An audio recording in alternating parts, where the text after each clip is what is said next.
Welcome aboard the dark waters of the Massacre podcast, where true crime meets the unknown.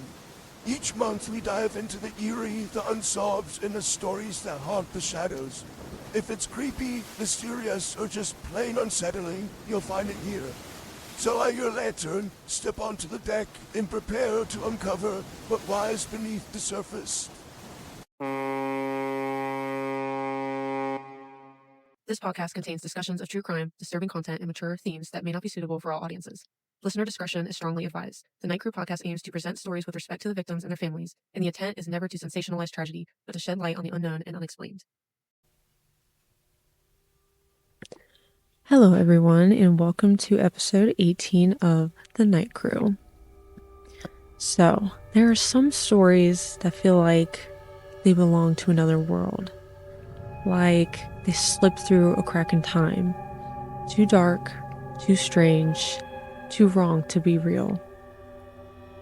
The Hinterkaifeck murders are one of these stories. A quiet farmstead, a family, a few miles of woods. And then, 6 lives brutally ended with no explanation, no answers, and no one ever brought to justice.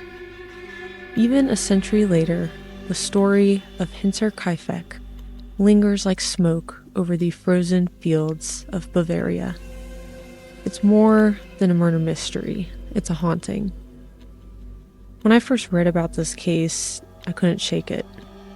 Maybe it was the isolation of it all, the way the farmhouse stood apart from the world, surrounded by nothing but trees and silence.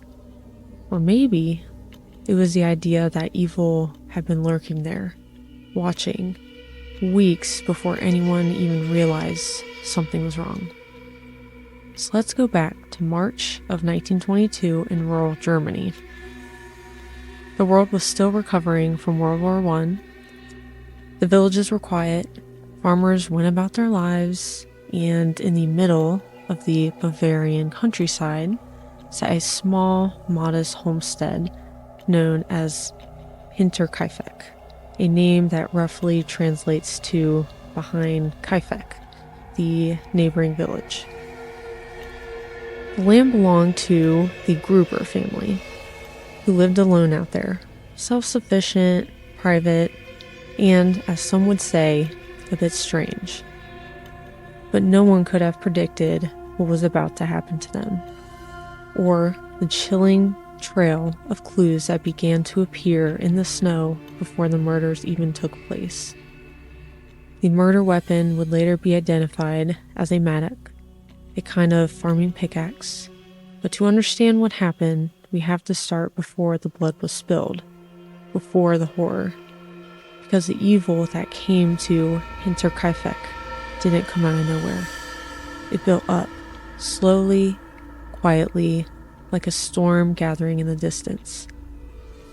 This is a story of a family haunted by whispers, stalked by unseen footsteps, and consumed by something that no one could explain. It's a story of secrets, superstition, and isolation. And to this day, it remains one of the most terrifying unsolved cases in European history. So, welcome to the Hinterkaifeck murders. The Gruber family and their secrets. To understand Hinterkaifeck, you have to understand the people who live there.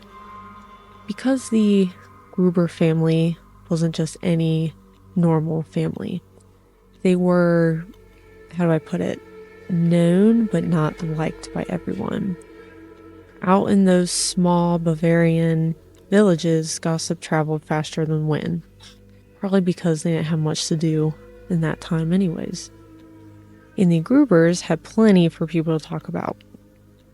At the head of the household was Andreas Gruber, a man in his early 60s. He was known to be strict, stubborn, and cold, sometimes even cruel. People in the nearby village of Kaifeck said Andreas was a man who trusted no one. He worked hard, ran the farm efficiently, and kept his circle painfully small, meaning just his family. Living with him was his wife, Kazilia, a woman whose silence spoke volumes. These names are in German, so I tried to spell out how to say them, so I'm sorry if I butcher these names. But it's Kazilia. Kazilia was Andrea's wife, so she rarely left the property. When neighbors did see her, she looked weary, almost defeated, as if she'd spent a lifetime carrying the weight of something she could never speak aloud. Their daughter, Victoria, was 35. She was widowed. The war had taken her husband, Carl, and she had 2 children. 7-year-old Kazilia Jr. and little Joseph, just 2 years old. That much was clear. But it's the question of whose Joseph's father was that made the whole village whisper. According to official court records, Andreas Gruber had been convicted years earlier for incest with his daughter Victoria. Both of them served prison time for it, though locals still debate what actually happened. Some say Andreas was abusive and domineering, controlling every aspect of his daughter's life. Others whispered that Victoria's affection for him was unnatural, kind of like how Egin was with his mother. He was just obsessed with her. Whatever the truth may be, when Victoria returned home from prison, she did not leave again, and Joseph was born not long after she returned. But there was another man in the story, a neighbor named Lorenz. He was around the same age as Victoria, a widower himself, and often helped out around the Gruber farm. He claimed to have been romantically involved with Victoria and even believed that he was the real father of little Joseph. Lorenz had wanted to marry Victoria, but Andreas forbade it. The 2 men absolutely hated each other. And yet, Lorenz never completely stayed away. He'd still visit from time to time, and despite the tension, there was something that kept him tied to the Gruber property. It's almost like this family lived in a little world of their own, cut off from everyone, surrounded by secrets and suspicion. No one truly knew what went on behind those walls. Neighbors said the Grubers rarely spoke to anyone unless they had to. The children weren't allowed to play with others. Even the mailman said he felt uneasy every time he walked up the path to deliver letters. And there were other stories too, of screaming in the night, of Andreas being seen standing in the fields long after dark, staring toward the woods as if waiting for something or someone to emerge. By 1922, the Grubers were seen as strange, even possibly cursed. But the truth is, they probably weren't all that different from other families of that time. War, poverty, and isolation changes people. Still, no one could have guessed just how far the darkness around that farm would reach. Because while the family lived their quiet, secretive life, something or someone had already started watching them. And that's where the unease began to show. Footsteps in the attic, voices in the barn when no one was there, keys vanishing, tools misplaced. The Grubers might have thought they were alone out there, but in reality they weren't.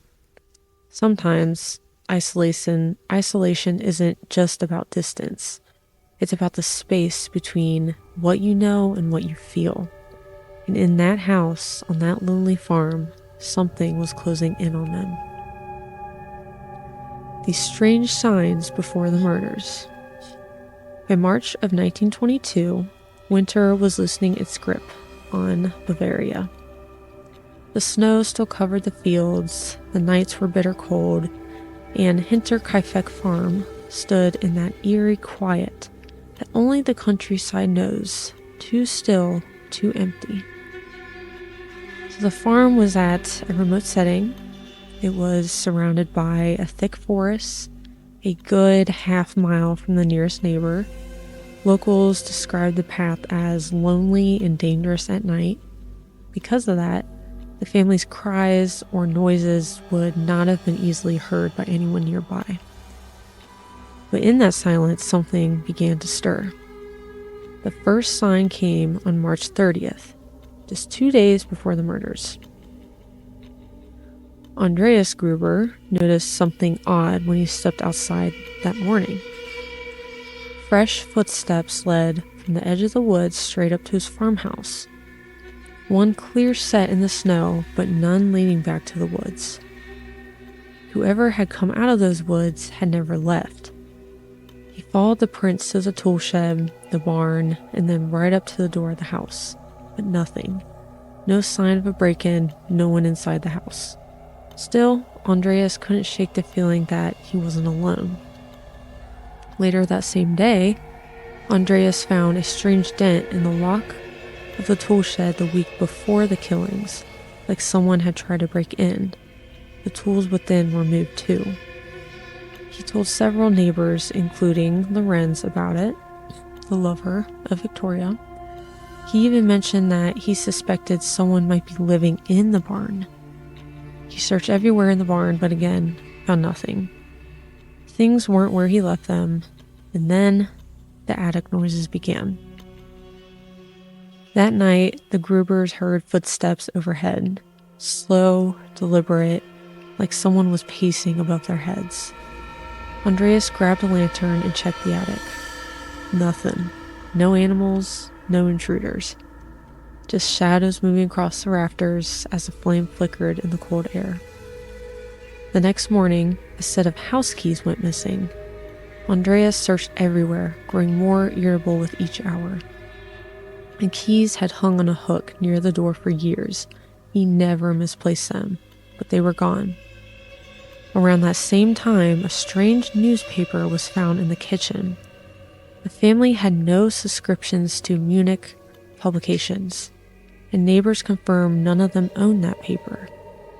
It's possible it was brought by whoever was secretly staying in the house. None of the neighbors recognized it either. And Andreas became convinced that someone had been in the house while they slept. He even mentioned these things to people in town, but no one really believed him. Hinterkaifeck already had a reputation as a strange place. People assumed Andreas was just being paranoid. But here's the part that's truly haunting. In the following days, other people noticed things too. So we have the previous maid's experience. The former maid, whose name was sometimes reported as Crescents or Maria. They say her name was Maria. They aren't sure which one it was. But she told others that she believed the farm was cursed. She said she heard footsteps in the attic, unlocked doors opening by themselves, and even whispering coming from empty rooms. After quitting, she refused to ever return to the property, even to retrieve personal belongings. After she left, the family had struggled to find someone willing to replace her. The night before the murders, their new maid, also named Maria, no relation to the other one, finally arrived to start her first day of work. She was a kind, quiet woman in her mid-40s, and she'd only planned to stay for a few days to help out around the house.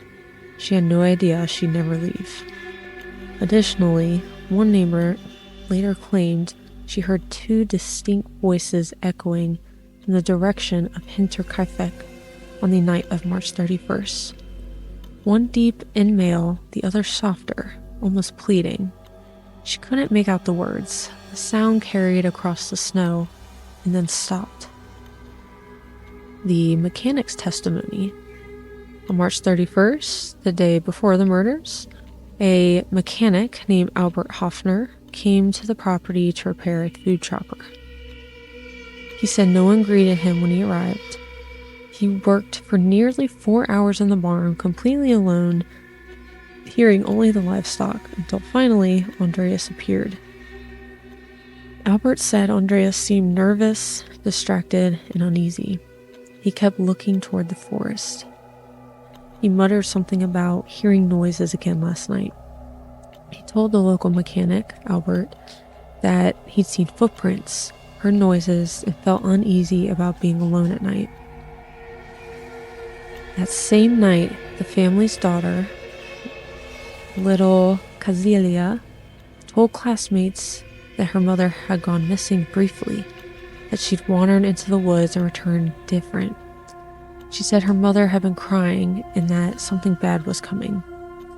A classmate of 7-year-old Kazilia later testified that the little girl had fallen asleep in class a few days before her death. When asked why she was so tired, she said she'd been kept awake by strange sounds in the attic and that her mother had been crying. The teacher reportedly dismissed it as a childish imagination, but after the murders, that comment haunted her for the rest of her life. It's one of those details that's impossible to verify, but the timing lines up, and it adds another layer to the sense of doom already surrounding the farmhouse. By the night of March 31st, the Grubers were completely cut off. Family dog, a German shepherd named Lassie, barked constantly that evening, growling toward the barn, pacing at the windows. Something outside had his attention. But when Andreas went to look, he saw only the empty stretch of snow and the edge of the forest black against the sky. Something was watching them, maybe from the woods, maybe from inside the house. Because when investigators later pieced together the timeline, they discovered something else. The killer, or killers, might have been living in the house before the murders happened. Food had been eaten from the kitchen, hay had been disturbed in the barn as if someone had slept there, and there were signs that the animals had been fed after the family was dead. Imagine that. Someone hidden in your attic or barn, quietly existing alongside you, eating your food, listening to your conversations, waiting for the right moment. That's the horror of Hinterkaifeck. The evil didn't just arrive one night, it was already there. And by the time anyone realized what was happening, it was far too late. The family's final days. On the day of the murders, Victoria was seen in church, leading the choir as usual. Several people said she looked distracted, glancing toward the door multiple times. That same day, the family's bank book showed that Victoria had withdrawn a large sum of money, possibly to pay farmhands or for future travel, though no one knows why. Andreas was last seen buying feed for his animals, speaking little and hurrying home before sunset. Witnesses said he looked haunted. Each of these little fragments adds depth to the tension before the crime.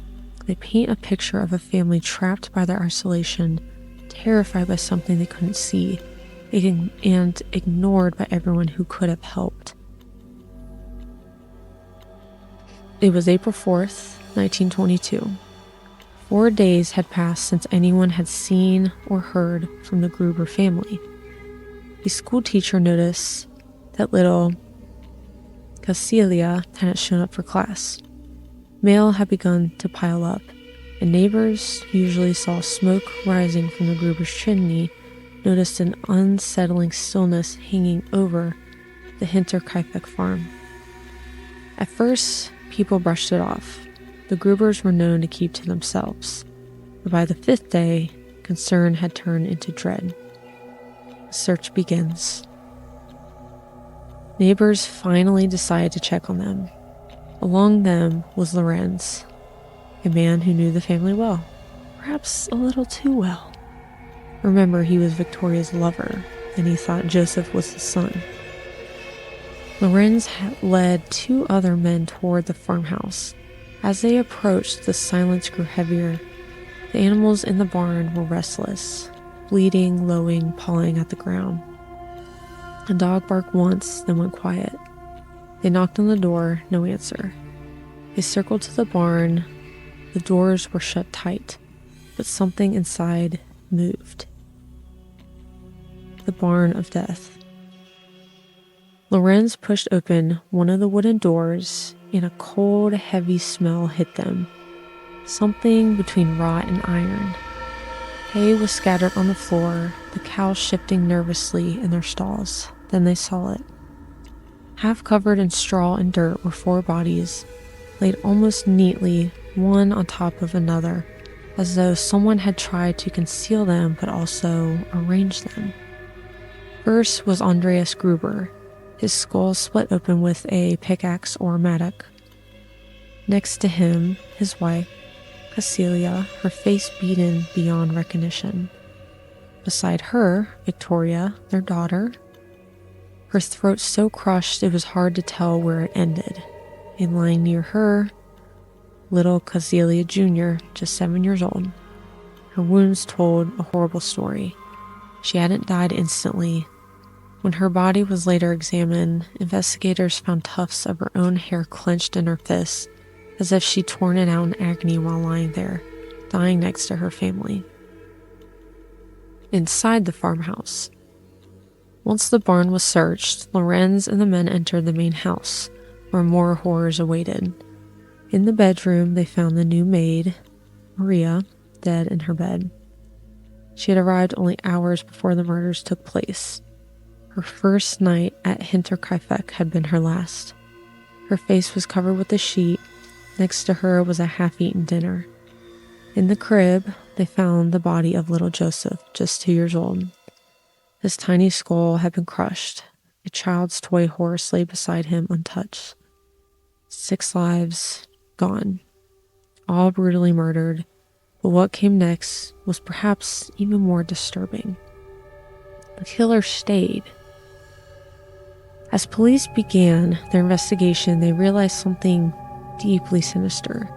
The killer or killers hadn't fled immediately after the murders.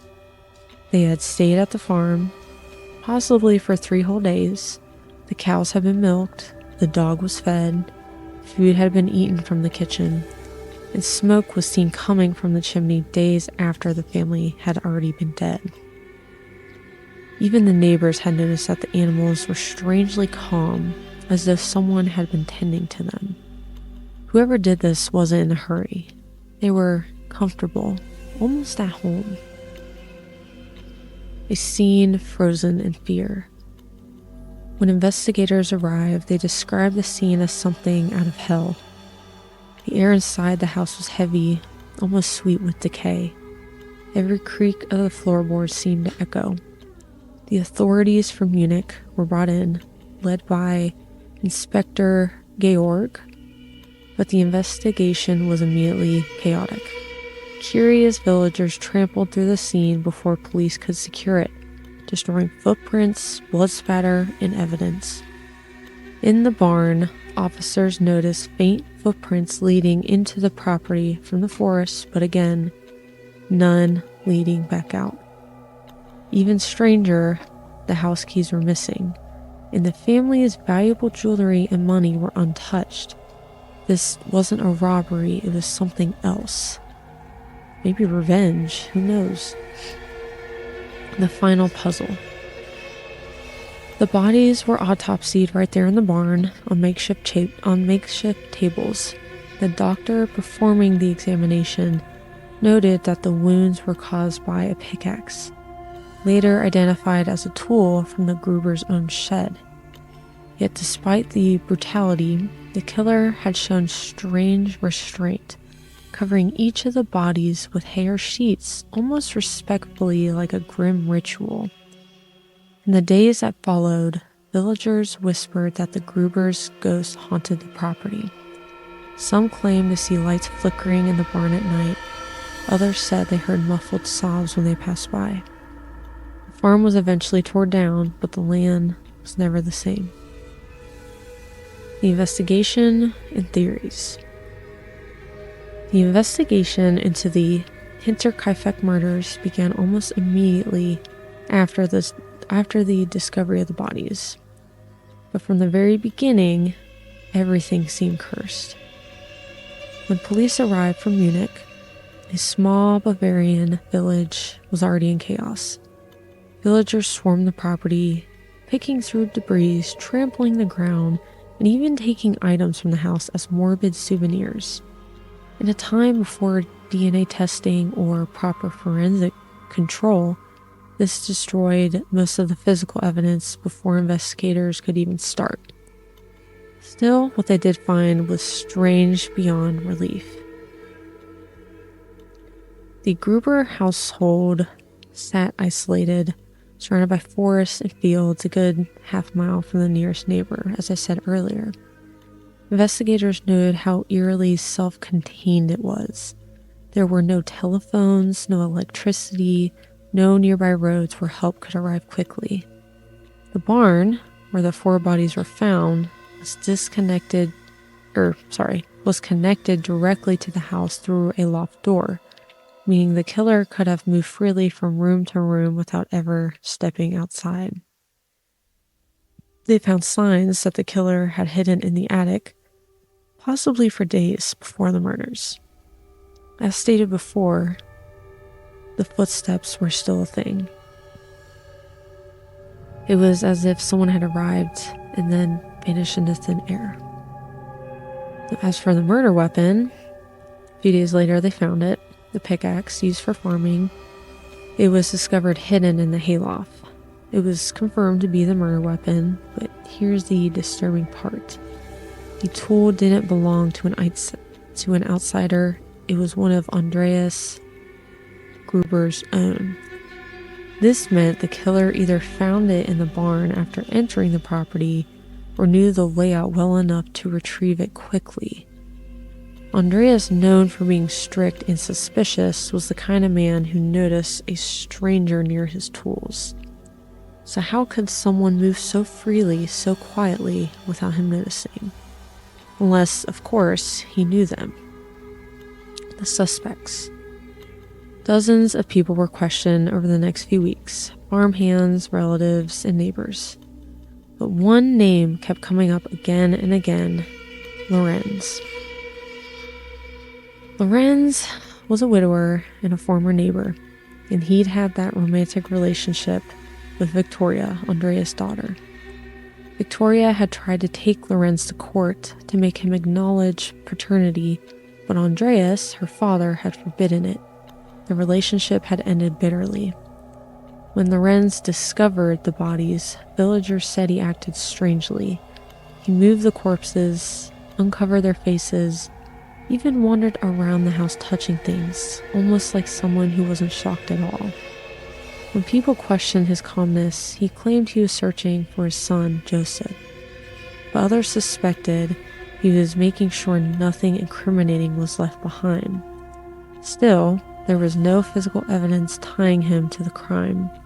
Police couldn't prove he'd done it, though the whispers about him never stopped. The Gruber family's secrets. The investigation also uncovered disturbing rumors about the Grubers themselves. Andreas Gruber was not well liked. He was known to be controlling, cruel, and violent. And remember, he and his daughter were convicted of incest years earlier. So it was unclear whether she continued to live with him by choice or by fear. The locals whispered that the abuse had never truly stopped. Some believe the murders were a revenge killing, that someone who knew of Andreas' dark secret had come to deliver justice. Others thought Andreas himself had provoked someone, perhaps an old worker or relative, who finally snapped. The theories grow stronger. As days turned into weeks, investigators began chasing every single possible lead, no matter how bizarre. A vagrant theory. Some believed a drifter had wandered onto the farm, killed the family, and taken refuge there before fleeing. But again, there were no tracks leaving the property, and nothing of value was stolen. The soldier theory.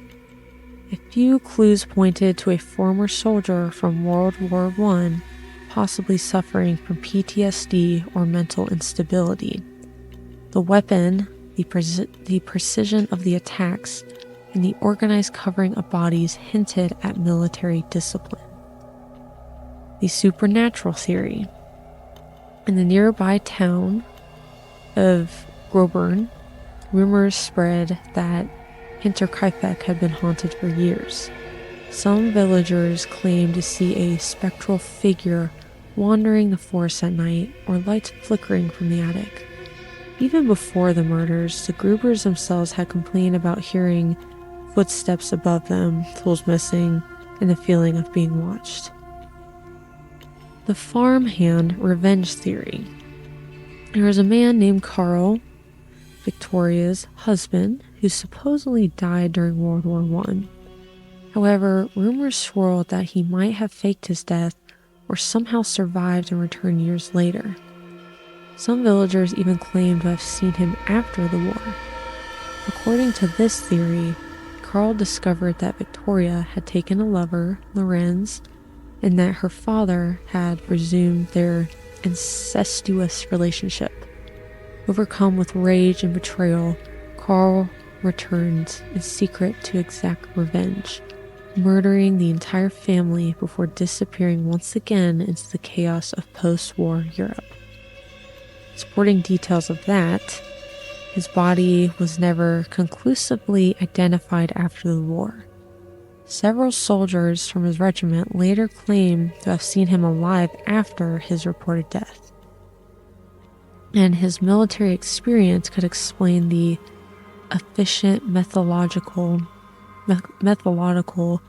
killings, but there's no solid proof and no record of him ever resurfacing officially. The hidden child theory. Some villagers whispered that little Joseph, believed to be Victoria's illegitimate child, wasn't Lorenz or even Andreas' son. They claimed the boy's true father might have been a local official, a priest, or even a soldier with influence, and that the murders were a desperate attempt to bury that scandal permanently. Supporting details, Victoria was known to attend church regularly and donate money despite her poverty, leading some to suspect she was being supported by someone powerful. If Joseph's true paternity threatened to ruin a man of standing, silencing the entire family might have seemed like the only option. Of course, it's pure speculation, but the secrecy around Joseph's parents or father has always cast a long shadow. The outsider / the serial killer theory. A few historians and criminologists have proposed that the Hinterkaifeck murders have been the work of a roaming serial killer, possibly a man named Paul Mueller, a wandering farm laborer linked to the Valiska axe murders in Iowa 1912 and other axe murders in Europe and America. Supporting details for that is the method. It was the blunt force trauma from a farm tool. Entire families murdered in their sleep, which was eerily similar. Mueller was known to flee between countries and work seasonal farm jobs. His killings always occurred in isolated rural homes. If this theory were true, Hinterkaifeck might not have been personal at all, just the next stop in a long chain of horrors. The occult or ritual theory. This one leans more into folklore and occult interpretation. Some local investigators, particularly in the 1930s and later during Nazi Germany's obsession with the occult, believe the killings had ritualistic elements. Supporting details, the careful stacking of the bodies with hay covering their faces was interpreted as a symbolic gesture, an act of purification or concealment of the soul. A small cross was found etched into the barn beam above where their bodies laid. And one police note mentioned traces of candle wax near the bodies, suggesting lighted candles may have been used after the murders. No one could prove whether that meant anything spiritual or simply practical, but an area thick with superstition, it fueled the legend that the family had become part of some dark rural ritual. The unknown wanderer. Several witnesses recalled seeing a bearded man near the forest in the days before the murders. He appeared to be watching the Gruber farmhouse. One postman even claimed he greeted the man who ignored him and turned away. Later, a maid from a neighboring farm said she saw a shadowed figure standing at the edge of the trees facing Hinterkaifeck as dusk fell. Police searched for this man but never found him. It's possible he was the killer, a deserter, a thief, who stayed hidden in the attic until the perfect moment. The possession or curse theory.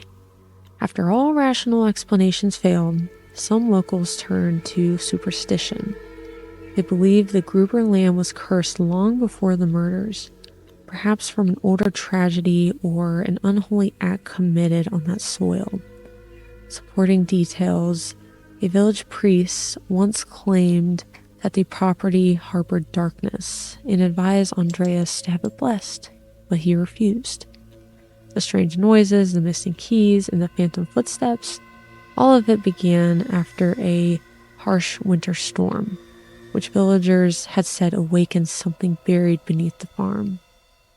Even after demolition, visitors reported feeling watched or experiencing nausea and dread near the old barn site. Whether you believe in curses or not, the lamb seems to hold on to its secrets and maybe its anger. After the killings, those stories only grew stronger. That the evil in the land had been festering for years, feeding on the family's sins. Evidence of the killer's stay. The police confirmed that the killer had lingered for days, long enough to cook meals, feed the animals, and even cut meat from the family's pantry. The family's bread supply was half gone, and someone had recently sliced into smoked pork hanging in the kitchen. There were also burned candles and footprints in the attic dust, suggesting the killer or killers had made themselves at home.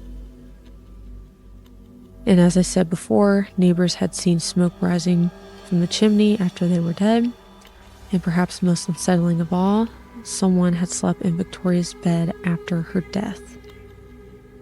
A case with no ending.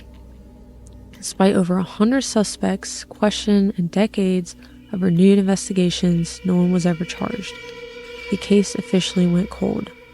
Over the years, theories continued to multiply. Was it Lorenz, driven by jealousy or rage? A wandering madman who disappeared into the woods? A family member seeking revenge? Or something darker, something that had been inside the farmhouse long before the Grubers ever lived there? Some modern researchers claim that police files hinted at more than one perpetrator, possibly 2 or 3 people working together. Others believe that the violence was too personal to be random.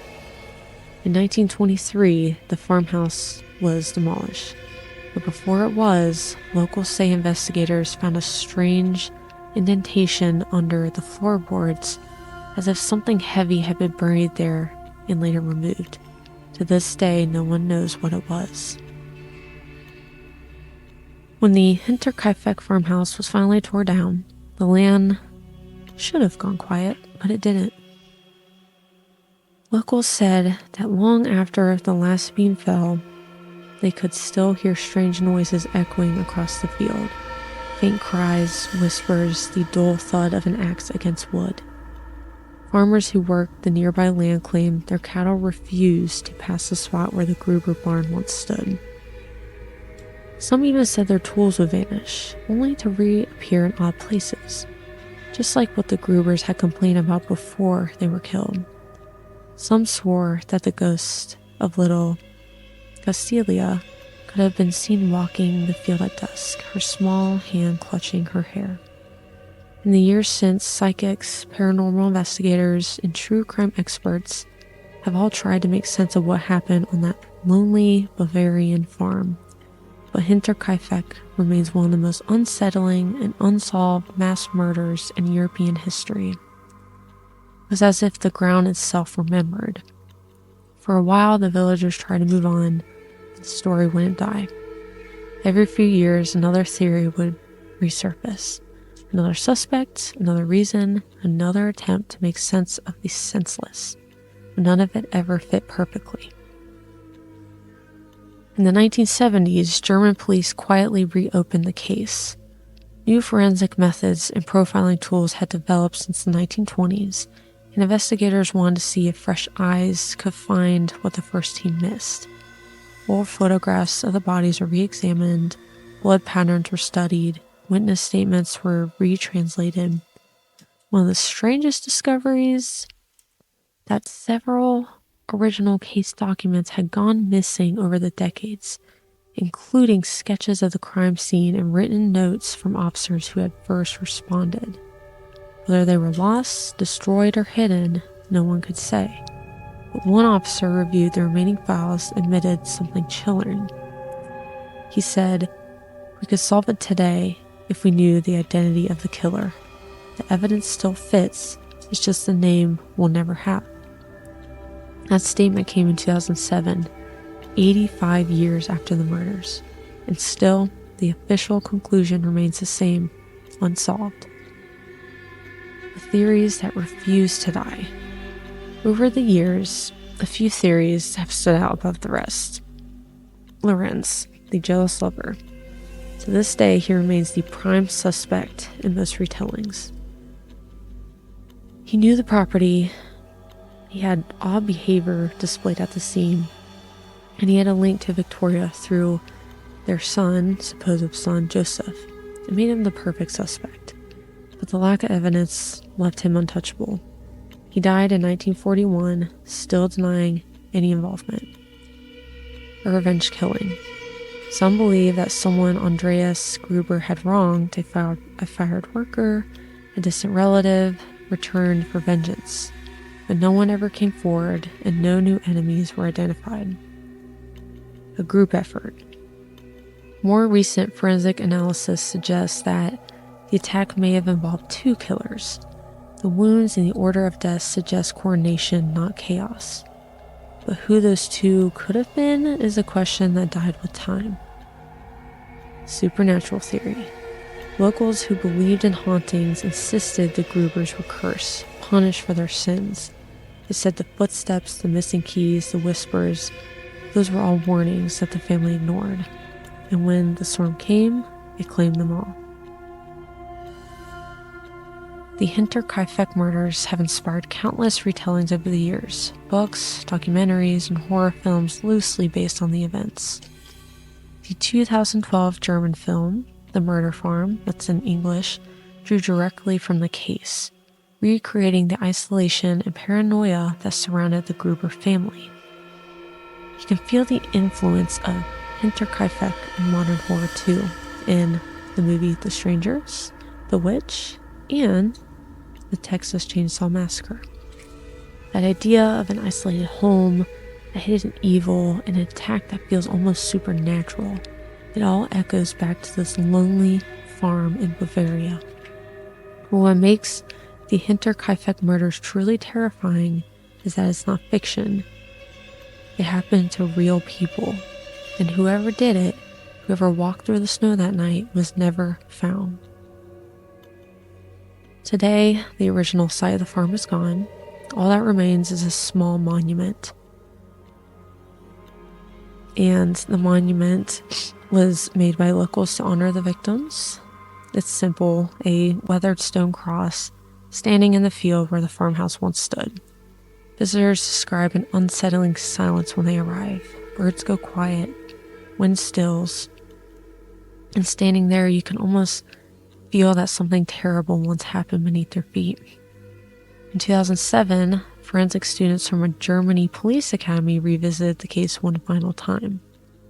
They used psychological profiling, reanalyzed crime scene data, and examined archived testimonies.